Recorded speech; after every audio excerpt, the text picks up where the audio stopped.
कशा आहात तुम्ही सर्वजण मस्त आणि मजेमध्येच असाल। तुम्हा सर्वांचं माझ्या चॅनलवरती स्वागत आहे। तर तुम्हाला वाटत असेल आज आवरून थोडंसं अशी पैठणी साडी वगैरे घालून कुठे चालली आहे, तर तुम्हाला सांगतेय मी माझ्या फ्रेंडच्या मंगळागौरीच्या कार्यक्रमाला चालली आहे। श्रद्धा केळकर ती माझ्या समोर राहायची, आता दुसरीकडे गेली आहे, पण खूप छान आमची खूप कमी दिवसामध्ये खूप चांगली फ्रेंडशिप झालेली आहे। आणि माहिती नाही सेम एज म्हणा किंवा सेम थिंकिंग म्हणा, त्याच्यामुळे माझं आणि तिचं खूप जुळायचं पण। आणि आता पण मी तिला खूप रोज मिस करते। तर तिचा कार्यक्रम आहे, खूप दिवसापासून मला ती सांगत आली आहे आणि आता पण सांगितलं तिने, तर मी तिच्याकडे चालली आहे। अगोदर तर सकाळपासून जाऊ की नको, कसं जाऊ, म्हणजे त्यांची कोणी रिलेटिव्ह वगैरे ओळखीचे नसल्याने आपणच गेलं कसं तरी होतं। तर तरी पण बोलले जा, तिनं बोलवलं तर एवढं तुलाही करून, तर चाललेले आहे मी तिच्याकडे। आणि हा कार्यक्रम मी कधी ह्याच्या अगोदर पण कोणाचा पाहिलेला नाही आहे। तिकडे जे खेळ वगैरे खेळतात, मला काही खेळायला येत नाही, तर तरी पण मी सूप, कळशी आणि लाटणं घेऊन चालले। म्हणजे फक्त माझ्याकडे लाटणं होतं, ह्या दोन्ही गोष्टी मी दुसऱ्यांच्या घेतल्या होत्या। कळशी माझ्या जावेकडनं आणली आणि सूप समोरच्या काकूकडे घेतले मी। आता या सगळ्या गोष्टी करून मी तिच्याकडे जाणार आणि तिथे थोडा वेळ खेळ वगैरे खेळणार।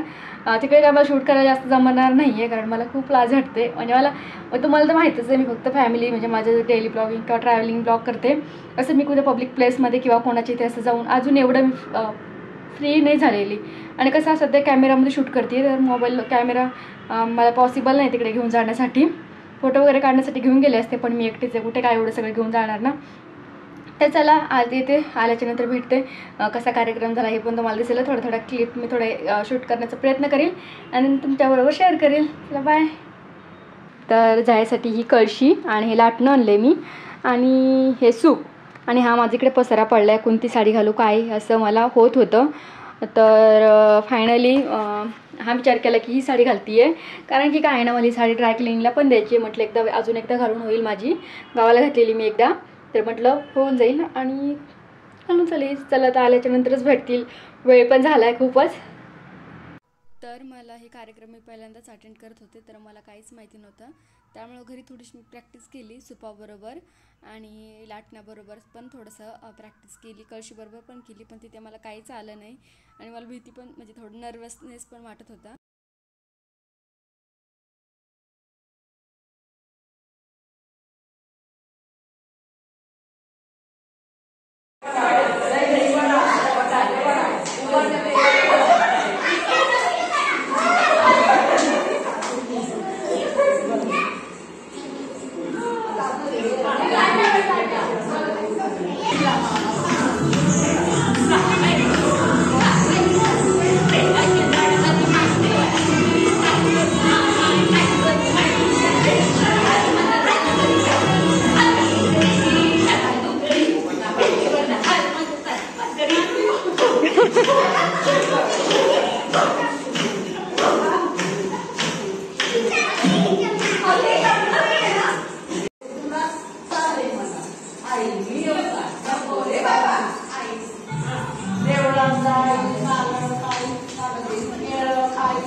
तर तुम्हाला दिसतंय आता मी घरी आली आहे, केस वगैरे वरती बांधले होते, कारण खूप ऊन आहे त्याच्यामुळे मला गरम होत होतं। आणि तर मला सांगायचं झालं तर कार्यक्रम खूप भारी झाला, मी फर्स्ट टाइम पाहिलेला। एवढं छान नाचतात ना, खरं तर श्रद्धा आणि तिची जाऊ तर एवढं मस्त नाचत होत्या, मला तर खूप आवडलं।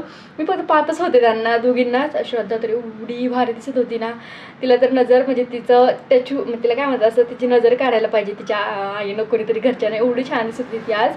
आणि कार्यक्रम वगैरे एकदम मस्त झालेला, जेवायला पण खूप छान होतं, खूप भारी। आणि तिचा भाऊ पण आलेला, तो ॲक्टर आहे अक्षय केळकर, आणि मला वाटलं की ॲक्टर वगैरे ते असं त्यांना खूप ॲटिट्यूड असतं, ते कोणाला बोलत नाहीत काही नाही, अरे पण तो एवढा छान आहे ना, मला तर खूप भारी वाटलं त्याला बोलून। मी त्याला त्याच्याशी बोलले पण, आम्ही जेवताना पण दोघं सोबतच होतो। आणि मला एक फोटो काढायचा होता सेल्फी ते म्हणजे असं, पण माझ्या फोनमध्ये छान येत नाही। मी म्हटलं हा काढू, पण माझी हिंमतच झाली नाही त्याच्याबरोबर एक फोटो काढायची।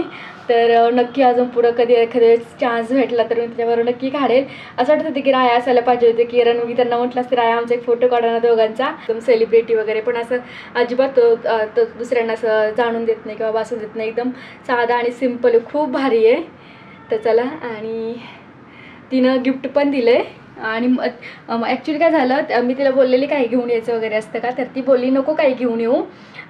तिथं जेव्हा आले ना बायका त्यानं तिला असं काहीतरी गिफ्ट वगैरे दिलं आणि हे मला माहिती नव्हतं. तर मी तिला नंतर एखाद दिवशी छानसं गिफ्ट घेऊन देणार आहे, कारण मी कार्यक्रमाला तशीच गेलेली. तर चला, आणि तिने रिटर्न गिफ्ट पण दिले सर्वांसाठी. ते काय आहे ते तुम्हाला दाखवते.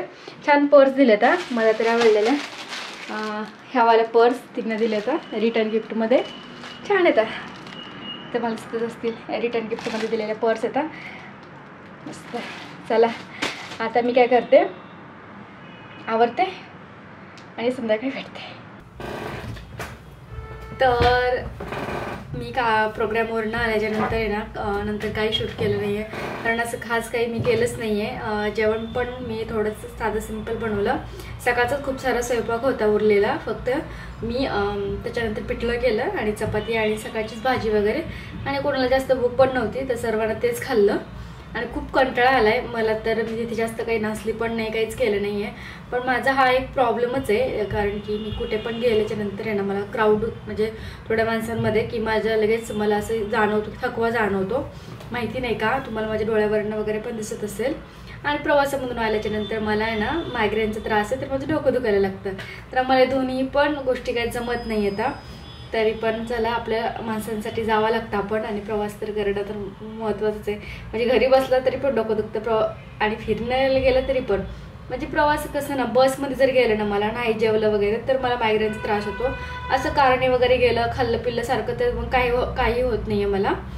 तर चला, आल्याच्यानंतर आम्ही दळण वगैरे दळायला गेलेलो. तर तिथे मला एक गोष्ट लक्षात आलेली, कारण की म्हणजे बायका युजली जातात ना दळण वगैरे घेऊन, तर खूप सारे पुरुष पण होते.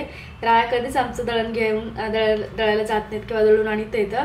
त्यांना मी सांगितलं तिथं पहा की फक्त तिथं बायकाच नाही आहेत तर पुरुष पण आहेत जे दळण घेऊन येत आहेत. तर मला त्यांना सांगायचं होतं की तुमची वाईफ म्हणजे बायको काम करत असो किंवा नसो, तुम्ही यायला हवं आहे, कारण इथे पण दळण सगळे थोडे थोडे कामं घरातली करायला पाहिजेत पुरुषांनी पण. तर माझं बरं वाटत नव्हतं, तरी पण 2 दळण होते, एक डाळ आणि एक ज्वारी. तर आम्ही दोघं पण गेलेलो. घेतात तर तेच, फक्त मी सांगायला गेलेले तिथे आणि थोडा वेळ बसले की लगेच दळण जुळून दिलं त्यांनी. तर चला, आपला हातचा ब्लॉग इथेच एंड करूया. तुम्हाला जर हातचा ब्लॉग आवडला असेल तर लाईक करा, शेअर करा, सबस्क्राईब करा. भेटूया एका नवीन व्हिडिओमध्ये उद्या. चला बाय, गुड नाईट.